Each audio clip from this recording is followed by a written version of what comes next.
내년 최저임금을 결정하기 위한 올해 첫 최저임금위원회 전원회의가 열렸습니다. 정부의 결정체계 초안에 대한 노동계의 반발이 일고 있는 가운데 최저임금 차등 적용 논란도 일고 있습니다. 신기술이나 신제품 개발을 촉진하기 위한 규제 샌드박스가 어제부터 본격 시행됐습니다. 시행 첫날인 어제 기업들의 신청 건수는 19건으로 집계됐습니다. 카카오가 카풀 시범 서비스를 오늘 오후 2시부터 잠정 중단합니다. 카풀 서비스 폐지를 전제 조건으로 요구했던 택시업계는 사회적 대타협 기구 참여 여부를 논의합니다. 네이버 노사의 단체 협상이 결렬됐습니다. 네이버가 포털업계 최초로 파업에 들어갈 가능성이 커지고 있습니다. 이상 이 시각 주요 뉴스입니다. 조금 전 10시에 올해 첫 최저임금위원회 전원회의가 열렸습니다. 정부의 최저임금 결정체계 개편안을 두고 노사가 본격적인 논의에 착수한 건데요. 취재기자 연결하겠습니다. 김한진 기자. 네, 김한진입니다. 네, 근로자 위원과 사용자 위원이 치열한 공방을 벌일 걸로 예상이 됐는데 어떻게 됐습니까? 네, 당초 회의 시작이 10시였는데요. 근로자 위원들이 7분가량 지각을 하자 사용자 위원들이 불편한 기색을 보이는 등 양측 간의 신경전이 있었습니다. 초반부터 고성이 오갔고 회의 시작 30여 분 만에 정회가 되기도 했는데요. 노동계는 정부의 최저임금 개편안에 대해 거세게 반발했습니다. 노동계는 정부가 이번 개편안을 일방적으로 추진했다며 절차상으로나 내용상으로 용납하기 힘들다고 밝혔습니다. 아직 회의가 진행 중인데요. 노동계는 정부의 최저임금 결정체계 개편안을 아예 원점에서 다시 논의해야 한다는 입장을 내세우는 것으로 전해졌습니다. 네, 사용자 위원들은 어떤 입장을 내놨나요? 네, 사실 오늘 회의는 최저임금 결정체계 개편안의 재논의 여부를 결정할 목적으로 소집이 됐는데요. 정작 사용자 위원들은 올해 최저임금 인상 결과를 문제 삼고 비판을 하는 것으로 전해졌습니다. 최저임금 인상에 따른 소상공인들의 어려움과 일자리 감소 문제를 지적하면서 류장수 최저임금위원회 위원장의 사퇴를 요구하기도 했습니다. 이렇게 근로자 측과 사용자 측이 서로 평행선을 달리면서 중간에 1시간가량 회의가 중단됐습니다. 네, 최저임금을 놓고 시끌시끌한데 어제는 홍남기 경제부총리도 최저임금 차등 적용에 대해서 입장을 내놨다고요? 네, 홍남기 경제부총리는 어제 소상공인들을 만난 자리에서 최저임금 차등 적용은 사실상 어렵다고 밝혔습니다. 업종과 규모, 지역 등 5가지 변수를 두고 최저임금 차등 적용을 검토했지만 현장에서 제대로 작동되기 어렵다는 결론을 내렸다고 말했는데요. 최근 주요 경제단체장들과의 간담회에서도 현실적으로 차등 적용이 쉽지 않다고 밝힌 입장을 재차 확인한 겁니다. 또 최저임금 산정 기준에서 주휴 시간을 제외하자는 소상공인들의 요구에 대해서도 주휴수당은 최저임금이 아닌 근로기준법 차원에서 다룰 문제라며 선을 그었습니다. 지금까지 SBS CNBC 김한진입니다. 최저임금 결정 구조 개편을 두고 노사 대립이 계속되고 있습니다. 이것도 다른 쪽에 있는 게 소상공인들인데요. 최저임금 차등화, 주휴수당 폐지 문제에 대해서 목소리를 키우고 있지만 정부는 신중한 입장을 보이고 있습니다. 관련해서 최진봉 성공회대 교수와 함께 얘기 나눠보도록 하겠습니다. 교수님 어서 오세요. 안녕하세요. 네, 오늘 전원 회의가 지금 이제 열렸습니다. 예. 그래서 결국 이제 최저임금 결정 구조 개편에 대해서 재논의하겠다는 취지인데. 예. 뭐 방금 저희 기자도 전하긴 했습니다만 오늘 분위기 어떻게 평가할 수 있을까요? 그 분위기가 좋지 않은 거죠, 사실은. 네. 서로의 의견이 팽팽하게 지금 부딪혀 있는 부분이고 특히 노동계가 더 강력하게 반발하고 있는 상황이군요.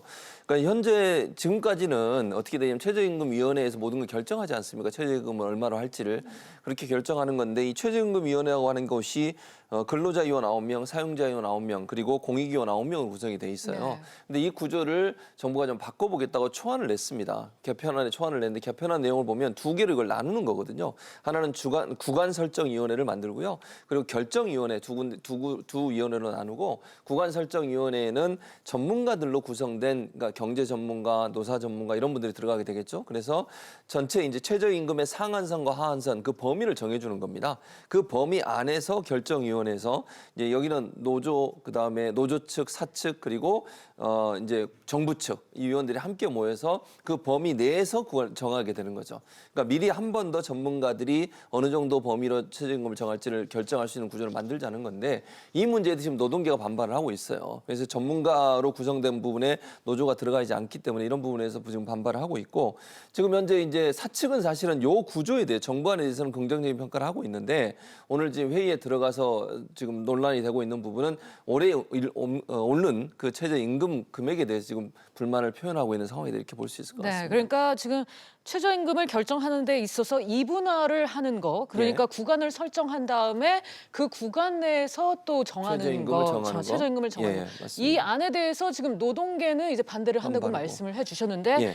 경영계는 그렇다면 이제 이 입장에 대해서는 현재까지는 긍정적으로 평가하고 네. 있어요. 뭐 100% 우리가 받겠다 이렇게까지 얘기는 안 했지만 긍정적인 네. 평가를 하고 있기 때문에 지금 현재 그러니까 경영계 측에서는 이 문제가 크게 문제라고 보지는 않는 것 같아요. 네. 근데 노동계는 이 자체를 원점에 다시 검토해야 된다. 네. 일방적으로 정부가 이런 식으로 발표하는 건 안 되고 노조의 의견을 들어서 어떤 구조로 바꿀지를 결정해야 된다. 이렇게 주장을 하고 있어서 현재로는 노동계가 더 크게 반발하고 있는 상황이라고 볼 수 있을 것 네, 같습니다. 아까 저희 기자도 전하기는 했는데 지금 경영계 쪽에서는 이 최저임금 결정을 하는 이 개편안 자체보다는 지금 올해 최저임금이 많이 오른 거에 대해서 예, 지금 거기에 힘들어하는 그런 그런 목소리를 내는 상황이죠. 것 같습니다. 예, 근데 이제 그걸 지금 당장 바꾸기는 어렵거든요. 네. 그래서 경영계가 그 부분을 지금 문제 삼고서 회의를 계속 진행 안 하면 안 된다고 저는 보고요. 이제 이걸 어떻게 그러면 다음부터 개정할 거냐, 개편할 거냐 하는 부분에 좀 더 관심을 가지고 오늘 모임도 사실은 이걸 어떻게 합리적으로 그럼 풀어나갈 거냐 하는 부분, 충돌되는 지점을 좀 합리적으로 풀기 위한 모임이기 때문에 좀 머리를 맞대고 서로의 주장만 하지 말고 서로가 의견을 들어가면서 어떤 방법이 합리적인 방법이 될지를 고민해보는 시간이 돼야지 저렇게 고성만 오가다가는 아무것도 못하고도 끝나게 되거든요. 네. 바람직하지 않은 태도라고 봅니다. 네, 이렇게 노사가 갈등을 계속해서 이어가고 있고요. 잠깐 입장이 조금 다른 소상공인 얘기로도 좀 넘어가 보도록 하겠습니다. 어제 홍남기 경제부총리와 소상공인 단체 대표들과의 만남이 있었습니다. 이 주된 얘기가 최저임금을 차등화하자, 그리고 주유수당을 폐지시켜달라 뭐 이런 얘기였습니다. 그렇습니다. 정확히 어떤 주장을 하고 있는 건가요? 그러니까 1차적으로는 최저임금 차등하는 소상공인 입장에서는 이거예요. 최저임금이 너무 이제 똑같이 지금 지급이 되고 있잖아요. 네. 그러다 보니까 업종에 따라서 다를 수 있다는 거죠. 뭐 예를 들면 편의점, 그다음에 식당, 뭐 여러 분야에서 이제 일을 하게 되는데 그 모든 분야를 다 똑같은 금액으로 산정하기는 어렵다. 소상인들 같은 경우 너무너무 힘들다는 거예요. 지금 뭐 식당 같은 데 가보면 주인 운영하시는 분들 같은 경우는 손님이 없어서 거의 힘들 마당이고 인건비가 너무 높아서 너무너무 힘들다. 그러니까 소상인들 입장에서는 인건비가 갑자기 오르는 바람에 운영 자체가 어려운 상황이 됐고 그런 상황을 충분히 반영해서 이 소상공인들 소위 소규모로 운영되는 가게들 있잖아요. 뭐 편의점이라든지 이런 식당 중에도 소규모로 운영되는 식당들 이런 식당들은 조금 최저임금을 낮게 책정할 수도 있지 않느냐 이렇게 지금 소상공인들은 주장을 하고 있는 거예요. 차등해서 지급해 달라는 것이고요. 주유수당 같은 경우는 원래 주유수당을 이게 30년 전부터 주유수당은 이미 근로기준법이 들어있는 내용이에요. 근데 이제 이번에 논란이 됐던 게 이게 명확하지 않게 규정되지 않는 것 중에 하나가 뭐 최저임금을 이 주유수당도 최저임금의 범위 안에 집어넣을 거냐 말 거냐 하는 문제였거든요. 그렇죠. 이게 명확하지 않아서 법에는 뭐 명확한 규정이 없다 보니까 네. 시행령으로 정부가 이거를 집어넣기로 했어요.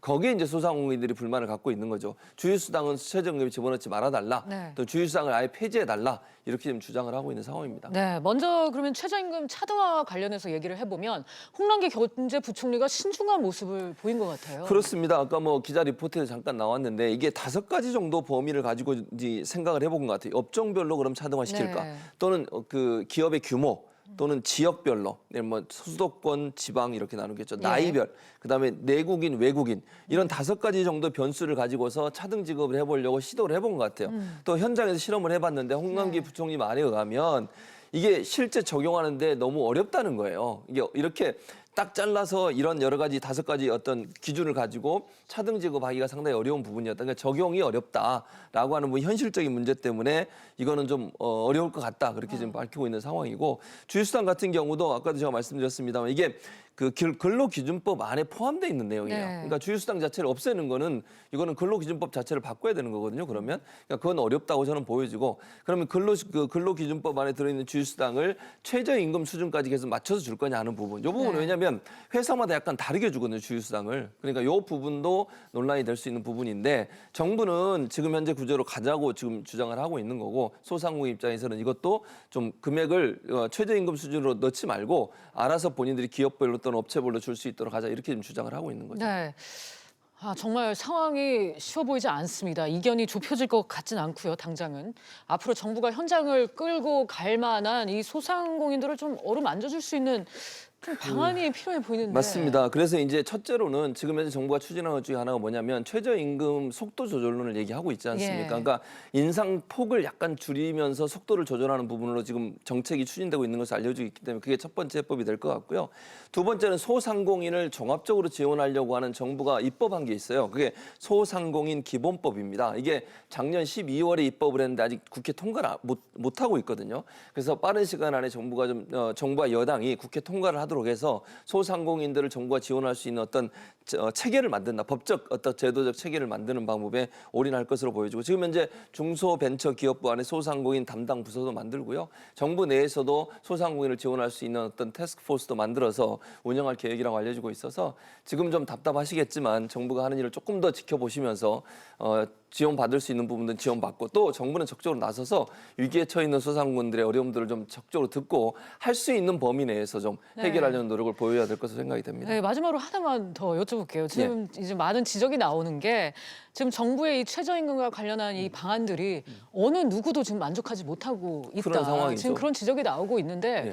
과연 모두를 만족할 수 있는 방안이 나올 수 있겠느냐 하는 그게 겁니다. 참 어려워요, 사실은. 네. 최저임금이 모든 사람을 만족시키는 방안은 나오기가 저는 어렵다고 보거든요. 제가 네. 볼 때는 노동계도 사실은요, 최저임금 뭐 속도 조절론 정부가 얘기하니까 또 정부에 막 비판적이잖아요. 지금 현재 그 최저임금 위원회를 두 개로 나눠서 하자고 그렇게 얘기하는데 노동계가 또 반발하고 있잖아요. 그러니까 정부 입장에서는 사실 양측 의견을 모두 다 만족시킬 수는 없어요. 그럼 결국은 서로가 양보해야 한다고 저는 생각을 하거든요.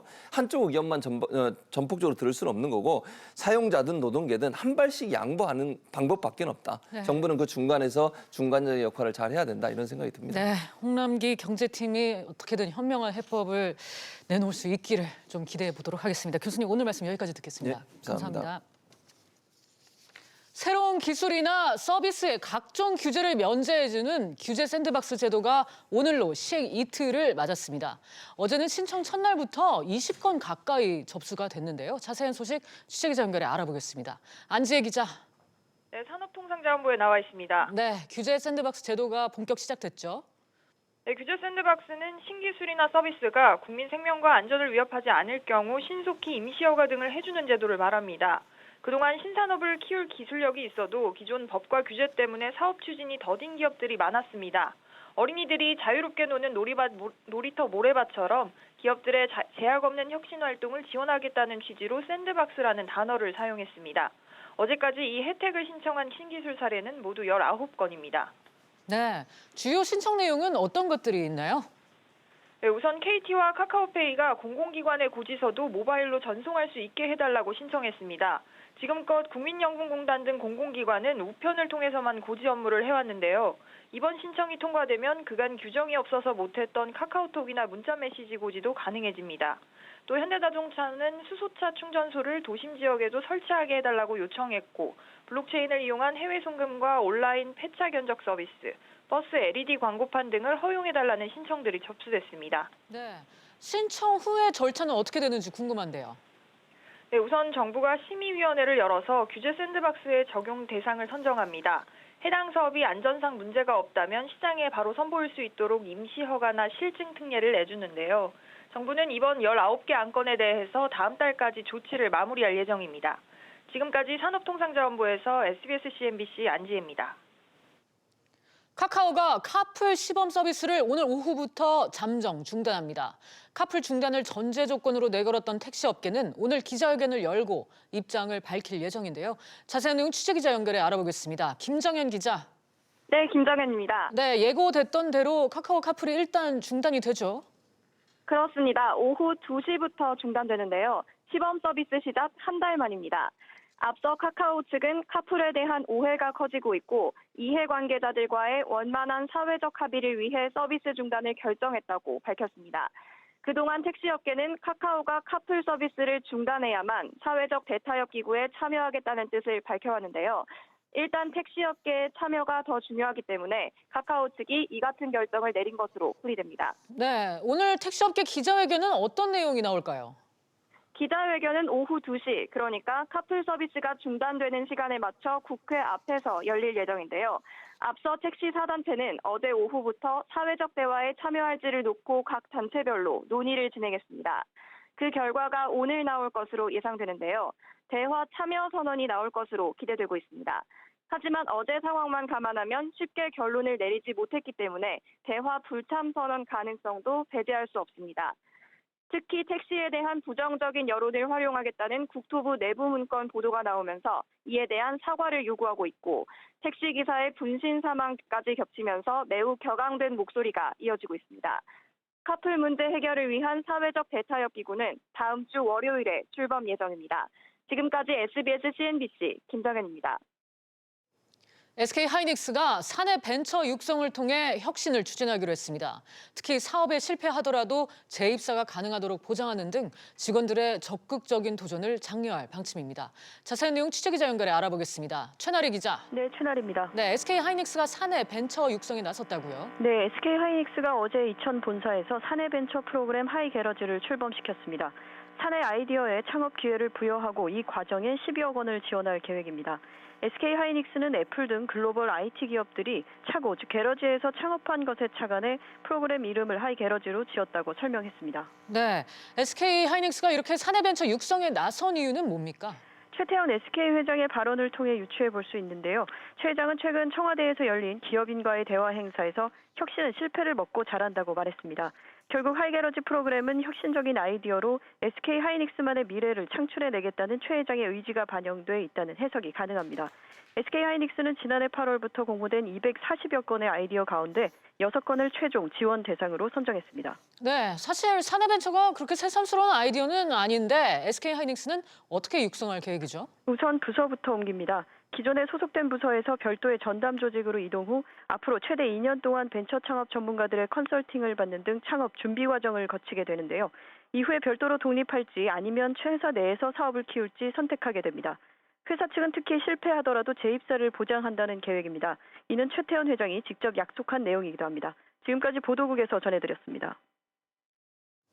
지난해 회사 창립 후에 첫 노조가 설립된 네이버의 노사 간의 단체 교섭이 난항을 겪고 있습니다.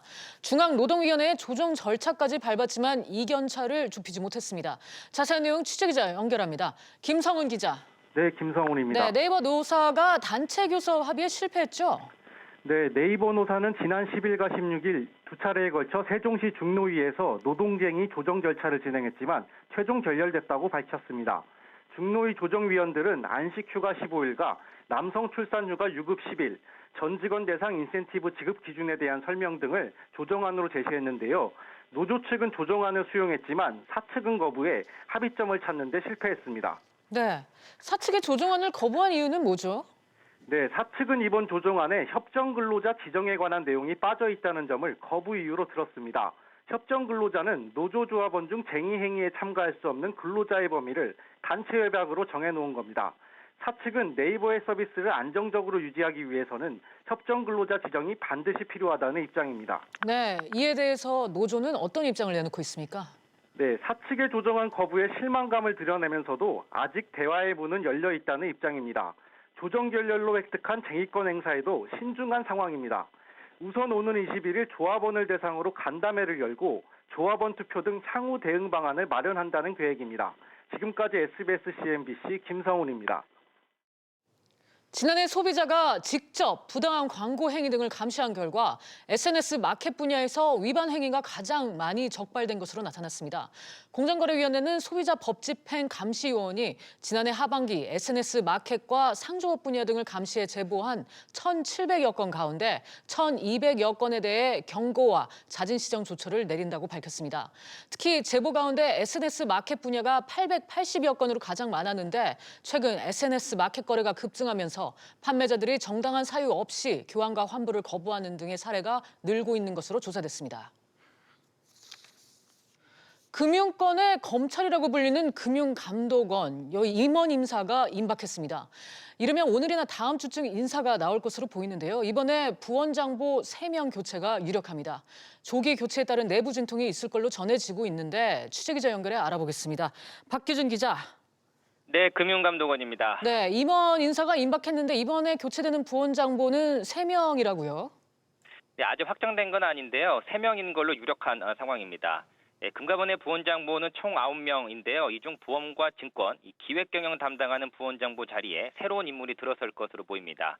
금감원 관계자에 따르면 이성재 여신금융검사국장이 보험 담당 부원장보로 장준경 인적자원개발실장은 증권 담당 부원장보, 그리고 김동성 기획조정국장은 기획경영 담당 부원장보로 승진하는 게 유력합니다.